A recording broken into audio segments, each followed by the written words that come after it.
गौरी, मैं तुमसे शादी करना चाहता हूँ और अगर तुमने मना कर दिया तो पेड़ से कूदकर जान दे दूंगा अपनी।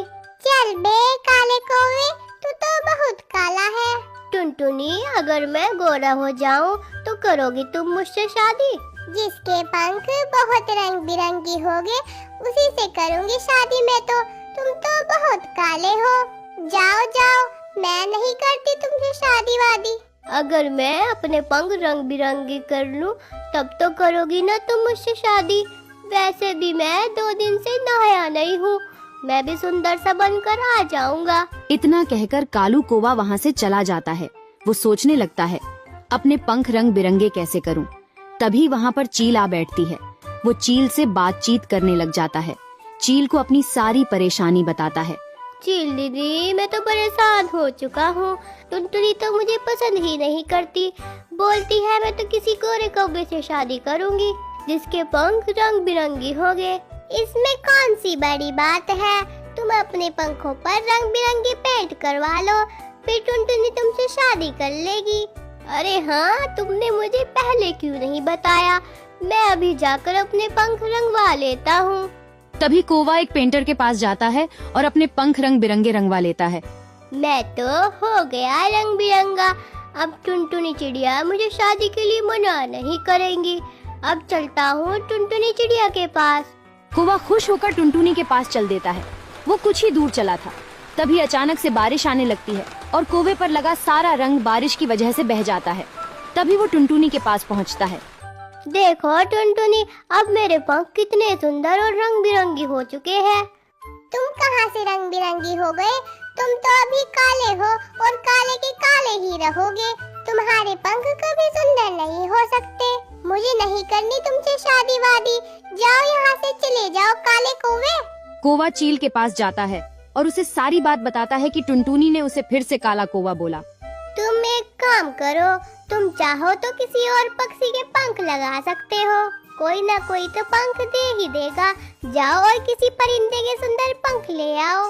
क्या कहा? किसी और परिंदे के पंख? लेकिन मुझे कोई पंख क्यों देगा?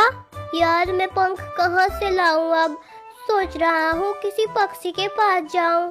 इतना कहकर कौवा उड़ जाता है और मोनी चिड़िया के पास जा पहुँचता है। मोनी चिड़िया, तुम्हारे पंख तो बहुत सुंदर है, क्या तुम मुझे अपने पंख दोगी? मैं नहीं दूंगी अपने रंग बिरंगी सुंदर पंख। जाओ और किसी और से ले लो।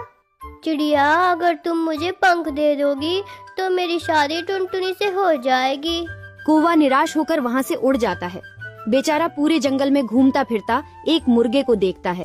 कौवा उसके पास पहुँचता है और उससे कहता है, मुर्गे, क्या तुम मुझे अपने पंख देना पसंद करोगे? मुझे रंग बिरंगी पंख लगाकर टुनटुनी से शादी करनी है। क्यों नहीं, क्यों नहीं, मैं दे सकता हूँ तुम्हें अपने पंख, लेकिन उसके लिए तुम्हें मुझे कुछ मक्का के दाने खिलाने पड़ेंगे। भुट्टे के दाने तो मैं ले आऊंगा मुर्गे भाई, चुरा कर।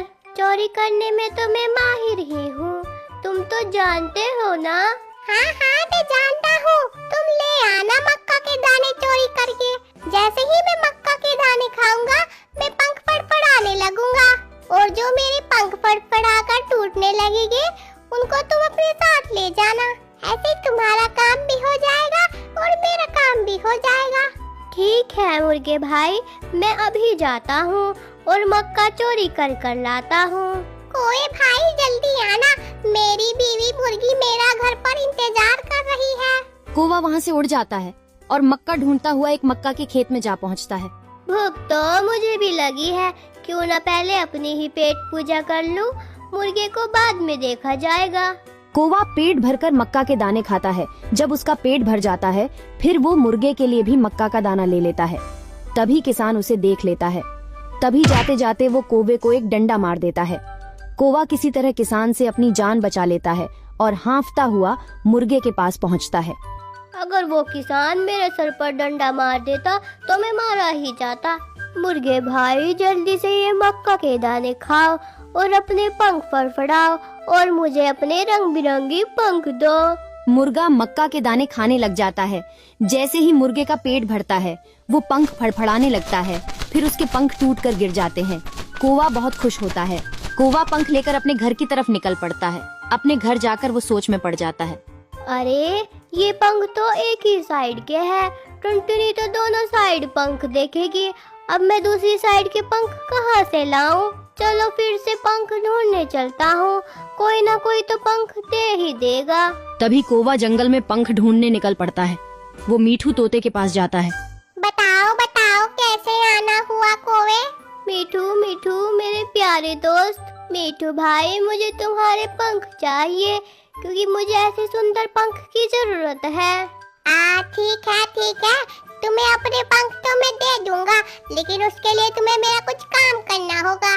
ठीक है मीठू भाई, तुम जैसा बोलोगी मैं वैसा ही करूँगा। बताओ तुम्हें क्या काम करवाना है? मेरा घर बहुत गंदा हो रहा है, तुम्हें मेरे घर की सफाई करनी होगी। मिठू उससे पूरे घर में झाड़ू लगवाता है और फिर बदले में अपने कुछ पंख तोड़कर कौवे को दे देता है। मैं अपने पंख तो दे रहा हूँ, लेकिन मेरे पंखों को रोज शैम्पू से धोना, क्योंकि मैं अपने पंख बहुत साफ रखता हूँ। नहीं तो मैं अपने पंख वापस ले लूँगा। ठीक है। वैसे भी मैं शादी के बाद तो रोजाना नहाया करूँगा, वरना मैं और काला हो जाऊँगा और टुनटुनी को मेरा काला रंग पसंद नहीं है। इतना कहकर कौवा पंख लेकर उड़ जाता है और वो एक दुकान पर पहुंचता है। वहां से वो एक ग्लू खरीदकर घर ले आता है। फिर उन पंखों को ग्लू से चिपकाने लगता है। वाह कल्लू, तो बहुत सुंदर लग रहा है। अब देखना टुनटुनी तुझसे शादी करने के लिए कैसे पीछे पड़ेगी। अब चलकर टुनटुनी को दिखाता हूँ। कौवा टुनटुनी के घर चला जाता है और जाकर टुनटुनी को आवाज देता है। टुनटुनी दरवाजा खोलो, देखो मैं तुम्हें लेने आ गया हूँ। जल्दी से दरवाजा खोलो टुनटुनी। इतना सुनकर टुनटुनी बाहर आती है। देखो मुझे, अब मैं कितना सुंदर और रंग बिरंगा लग रहा हूँ। अब मैं तुमसे शादी करने आया हूँ। अब चलो मेरे साथ टुनटुनी। तभी टुनटुनी कहती है कि उसने तो शादी कर ली है। क्या कहा टुनटुनी? तुमने शादी कर ली? देखो मैं रंग बिरंगी पंख लगा कर आया हूँ और तुमने शादी कर ली। जब कौवा वहाँ से नहीं जाता, टुनटुनी अपने पति को बुला लेती है। अजी देखिए जरा, ये कौवा मुझे बहुत परेशान कर रहा है, आप ही संभालो इसको। इतना सुनकर टुनटुनी के पति को गुस्सा आ जाता है और वो कालू की पिटाई कर देता है। कालू कौवे के सारे रंग बिरंगे पंख टूट जाते हैं और वो पहले के जैसा ही हो जाता है।